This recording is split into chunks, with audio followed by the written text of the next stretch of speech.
Hello everyone and welcome back to our channel happy life ডালিয়াতে তোমাদের অনেক অনেক ওয়েলকাম। এই দেখো মুগ ডাল খাচ্ছি। আশা করি বুঝতেই পারছো আজকে হলো সোমবার। এখন বাজে প্রায় বেলা 12টা 15 হয়ে গেছে। মানে সকাল থেকে শরীরটা যে কি খারাপ লাগছে মানে আমি বলে বোঝাতে পারবো না। এক নম্বর মাজার মধ্যে খুব যন্ত্রণা করছে, তার মধ্যে হাঁটুর মধ্যে ডান পার হাঁটুটা আমি জানি না কি হয়েছে, খুব বেশি একটা অসুবিধা। আসলে ও ছুটি পাচ্ছে না যে আমি গিয়ে ডক্টর দেখাবো, ওটা হয়ে উঠছে না। তো এখন ব্লগটা যেন মানে একদম কাপড়গুলো ধুয়ে দিয়েছি কি সকালে মানে ভিজিয়ে নিয়েছিলাম, অমিত যাওয়ার পরে ভিজিয়েছি, এখন না ধুলেও না হবে। আর দিনটা আজকে একটু ভালো, অনেক কষ্ট করে এই দেখো সব অনেকটা কষ্ট করে ধুয়েছি। ওর স্কুল ড্রেসগুলো ধোয়া হয়নি, তো ধুয়ে নিয়েছি। কারণ রৌদ্র না হলে না, ভালো করে ভাবছি যে রৌদ্র হলে ধোবো, শুকোবে না বলে ধুয়ে নিয়েছি। আর এদিকে দেখো এখন খিচুড়িটা বসিয়ে দেবো। তারপরে আজকে বিছানা উঠাইনি, কাপড় ধোয়ার আগেও বিছানা অল্প টাইম গড়ালাম, আবার কাপড় ধুবো বিছানার পরে আবার আধ ঘন্টার মতো গড়ালাম, গড়িয়ে এখন আসলাম। এখন বিছানা উঠাবো। মানে এতটাই শরীর খারাপ লাগছে, কি বলবো জানি না। শরীর খারাপ দিয়ে আজকে সকালটা শুরু হয়েছে, কি করবে পুরোটা দিন কিভাবে যাবে। দেন আবার বিকালে একটু বেরোতেও হবে। তো কেন বিকালে বেরোবো এটা আমি তোমাদেরকে বিকালেই বলবো। সকাল থেকেই বন্ধুরা শরীরটা কিন্তু একদম ভালো নেই কি মানে হাতে পায়ে ব্যথা, ওগুলো গরমের দিনে এমনিতেও আমি দেখেছি যে মানে শরীরে ব্যথা ট্যাথা একটু বেশি হয়। তো কি করব, করতে তো হবে, যেহেতু নিজের ঘরের কাজ। আগে মেয়ে থাকতে একটা দিন ছিল বিয়ের আগে যে একটু শরীরটা খারাপ হলেই না যাব না স্কুল, যাব না টিউশন বলে সারাটা দিন ঘরের মধ্যে কাটিয়ে মানে বেড থেকে উঠে যে ভাত খাবো ওইটারও বোধহয় এনার্জি থাকতো না। তো ভাত খাইয়ে দাও, এই করো সেই করো। কিন্তু এখন তো যেহেতু নিজের সংসার নিজেকে করতে হবে, এখন মানে বুঝি যে মা ওরা কীভাবে নিজের শরীর খারাপ টারাপ নিয়েও সব কাজবাজ সারত, করতে হবে। মাও বলতো নিজের যখন সংসার হবে তখন তোমরাও করবে, তখন তো আর। তো দেখো রান্নাবান্না তো ঢুকে পড়েছি, ঢুকে এখন ডালগুলো ধুয়ে হাঁড়িতে দিয়ে দিলাম। তো তারপরে চলে আসলাম ঘর ঝাড়ু দিতে। এগুলো সব আমার মেয়ে ঘরে থাকলে এরকমই হয়, মানে কুটুর। আর তারপরে দেখো এদিকে ইঁদুর কি করেছে, ইঁদুরে একদম মানে কি যে একটা অশান্তি দিচ্ছে। 2টা 3টে ইঁদুর আমার এঞ্জু কিন্তু মানে মেরেওছে, তারপরেও যা অশান্তি করছে দেখো। এখানে সব কাগজগুলো কুটো করে রেখে দিয়েছে। তো ওগুলো ঝাড় দিয়ে তারপরে ঝাড়ু টাড়ু দিয়ে হাতটা ধুয়ে চলে আসলাম।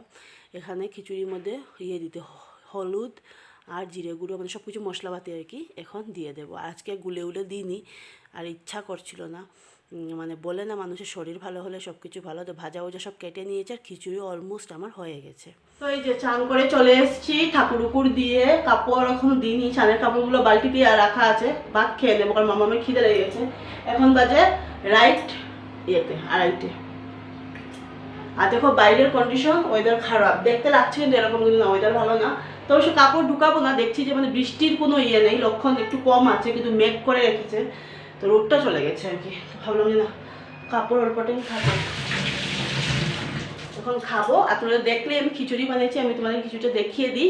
আমি তাড়াহুড়ো করে চলে গেছিলাম কারণ অমিতের জুতো ব্রাশ করলাম, দীক্ষুর স্কুল জুতো ব্রাশ করলাম, কাপড় চোপড় অনেকদিন পরে রোদ্র তো তাই অনেক কিছু ধোয়া পাতলা। এখানে হলো ভাজা কাঁকরোল আর পটল ভাজা করেছি, আর এখানে এই যে খিচুড়িটা। তাড়াহুড়ো করে ঠাকুর উকুর দিয়ে চলে আসলাম, কারণ মেয়ে বলেছিল মামা খিদে লেগে গেছে। তো মেয়ে যখন বলছে খিদে লেগে গেছে, নিজেরও একটা মনের মধ্যে কীরকম লাগছে যে নাও খাবে। তো মা মেয়ের একসাথে নিয়ে নিচ্ছি, একসাথেই বসেই খেয়ে নেব।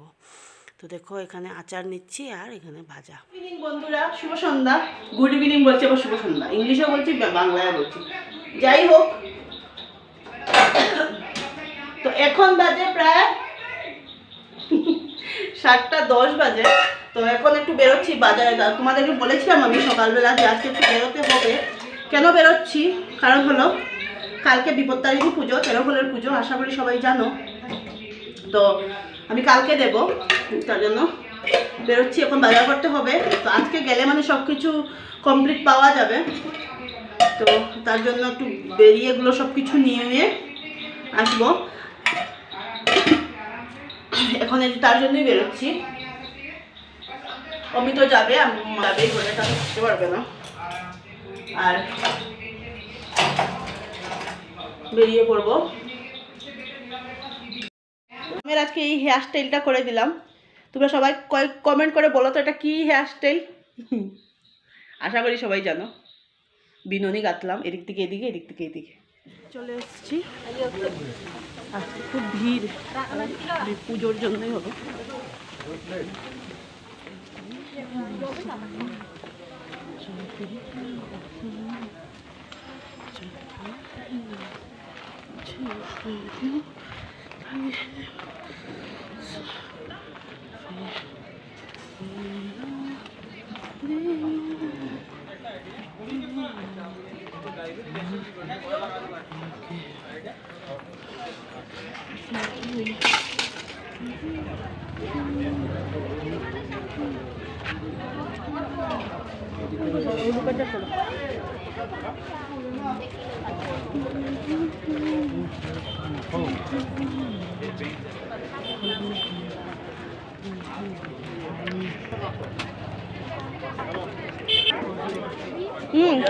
সব কিছু একটা একটা লইল দোকানে ফসে।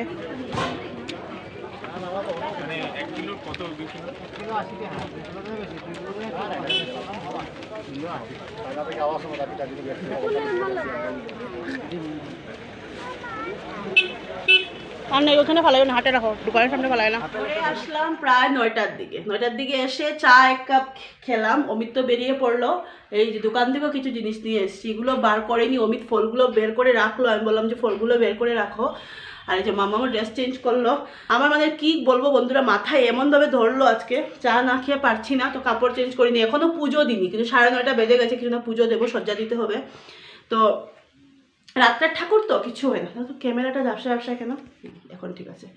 তো এই যে আর সব ফল টল নিয়ে আসলাম, মানে তোমাদের সাথে শেয়ার করব। আর কালকে সকাল সকাল আবার পুজোর এবার এই বছর অমিত ঘরে থাকবে না বলেছিলাম, কিন্তু বললো যে অনেক কাজ আছে, যে নেও যাও, সব বছর সমান যায় না। তো মামামের স্কুল নেই বলে নেই, এদিকে একটু শান্তি আছে এই বছর। আর এখানে গুটুন ঘুমাচ্ছে, বিস্কুট খেয়েছে, কে ঘুমোচ্ছে। আর এই যে এখানে সব ফলগুলো এখানে রাখা হয়েছে।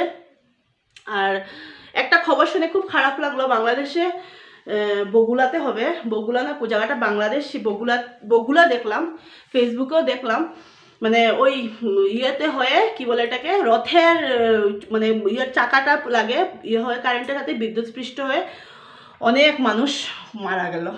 কয়েকজন মানুষ মারা গেল, আর কয়েকজন মানুষ মানে অল্প একটু ইয়ে হয়েছে সত্যি। আর গত বছর আমাদের ত্রিপুরাতেও হয়েছিল এরকম, জানি না কেন হচ্ছে এরকম, প্রত্যেক বছর এরকম হচ্ছে। মানে কি বলবো, এগুলো তো আমি বলবো যে বন্ধুরা, কারেন্টের যে অফিস, যারা কারেন্টের মানুষেরই গাফিলতি বলবো। যেহেতু ওই রথের সময়, তখন যদি ওরা একটু দেখে শুনে যদি একটু চেক টেক করে, তাহলে কিন্তু এরকম হয় না। একটা ঠাকুরের যেরকমই হোক, মানে গত বছরের যে ত্রিপুরাটা তো আমার এখনও চোখে ভাসছে, মানে কি বলবো, এফবিতেই আমি দেখেছিলাম ভিডিওটা, খুব খারাপ লাগছিল গত বছরের জন্য। এবছর আমি আমার মাকে বলেওছি যে বেশি একটা বের হয়েও না রথের ইয়েতে, দরকার নেই, ও সামনে থেকে প্রণাম করে নিই, ওইটাই যথেষ্ট। আর কালকে তো আমার বাড়িতে ভোগও দিয়েছে আর কি বলবো, এগুলো এখানে আমার বলেও লাভ নেই, যেতেও পারি না, কিছু না, জানি না। তো মা ওরা তো ভোগ দেয়, কালকে দিনটা ভালো না, তো প্রত্যেক বছরই ভোগ দেওয়া হয়, আমরা দুর্গাপুজোর দিনও আবার ভোগ দেওয়া হয়, ঘরে আর কি ঠাকুরকে অন্ন ভোগ দেওয়া হয়। তো দোকান থেকেও জিনিস নিয়ে আসলাম। আর এটাই বলবো যে সত্যি এরকম দেখবে রথের মধ্যে কিন্তু সত্যি একটা ঠাকুরের একটা ইয়ের দিন এরকম যদি হয়, মানুষ কি রথ দেখতে বেরোবে না। আর আমি তো বলবো এগুলো ঠাকুরের কোনো ইয়ে না, এগুলো ইলেকট্রিকের মানুষেরই একটা ইয়ে বলবো, গাফিলতি বলবো। গাফিলতি তো সব আছেই, তো আর কি বলবো, জানি না জগন্নাথ দেবের কি ইচ্ছা। আর মামাম এখানে দেখো, মামামের হেয়ার স্টাইলটা যে করেছে মোটরটা খুলে নিয়েছে। আর রাত্রিরে খিচুড়ি আছে, খিচুড়ির সাথে ভাবলাম আলু ভাজা করে দেবো, কারণ আমার এখন আর ইচ্ছা করছে না, মাজা খুব যন্ত্রণা করছে। আর এই হাতের এই জায়গাটার মধ্যে ব্যথা করছে, এই শাখার জায়গাটার মধ্যে ব্যথা করছে, কাপড় চোপড় ধুয়েছি তো তার জন্য। আর দিনটা কিন্তু খুব ভালো করেছে, ঠাকুরকে ডাকছি, ঠাকুর রাত্রে আর বৃষ্টি দিও না, রাত্রে যদি বৃষ্টি দেয় না, এখানে দিনের বেলাও আবার বৃষ্টির সম্ভাবনা থাকে, একবার পড়লে আর নামতে চায় না, উঠতে চায় না, নামতে চায় না বলছি।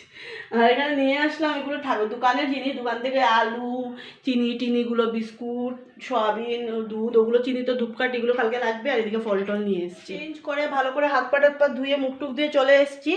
এখন তোমাদের সাথে শেয়ার করি ফলগুলো, ও ঢেলে রেখেছে, দাঁড়াও বাবারে বাবা, কোথায় দেবো পুজো জানি না, এটা কিন্তু সরাতে হবে নাকি। একটাই নিয়ে আসলাম, এটা তো লাল সুতো, পুরো কমপ্লিট লাল পাইনি, এটা মৌলি পাইনি, ইয়েলো আছে। এই যে সাগু, চেরি, খেজুর, এখানে 1 2 3 4 5 6 7 8 9 10 11 12 13 14 15। আর আমি কলাটা ধরেছি, কিন্তু ফলের মধ্যে কলাটা ধরতে নেই 13 ফলের পুজোর মধ্যে, কারণ কলাটা এমনিতেও লাগে সব ভোগের মধ্যে। আমার মানে মা ওরা যেটা বলে কলাটা ধরতে নেই 13 ফলের পুজোর মধ্যে, তবে তো ধরো 14টা হয়েছে আমার। আর এই যে এখন পুজো দেবো, সজ্জা দিয়ে দেবো, ঠাকুর দেবো। আর এগুলো এখন সাইড করে এখানে গামলাটার মধ্যে ভরে রেখে দেবো, কারণ পচে যাওয়ার একটা ভয় থাকে। আর গত বছর এরকম করে আর একটা নিয়ে এসেছি, কারণ স্বাভাবিক কতগুলো আনার তো দরকারও নেই, কি করব। এই যে সব রেখে দিয়েছি গামলার মধ্যে, এদিকে সব ইয়ে করে। আর এই যে হলো বেলপাতা, আর এখানে কি দুব্বো, না দুব্বো তো এখানে, হ্যাঁ এটা হলো কলার আগদা পাতা। বন্ধুরা বলো, এটা নিয়েছে 50 টাকা কলার আগদা পাতা, কি বলবো, মানে বাইরে থাকলে যে বাইরে থাকার মজা এলো এটা। আর এই যে গাঁদা ফুল আর দুব্বো,